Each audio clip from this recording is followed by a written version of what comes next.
Hi, my name is Tats and you're in KTV.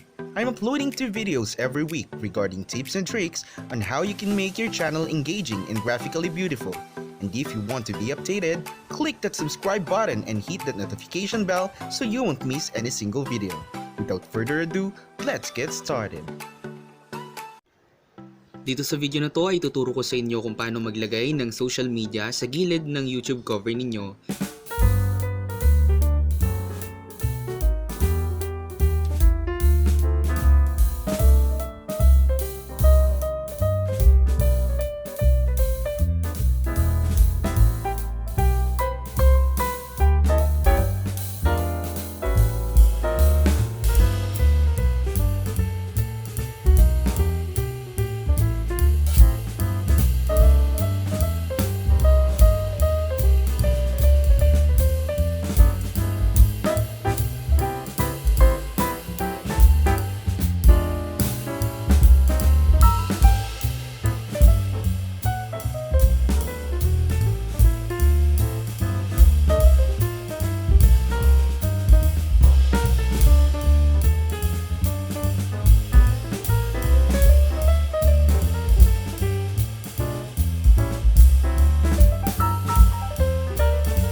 Na effective ang ginawa natin is tingnan natin sa ating right side kung meron na ba yung ating mga social media links.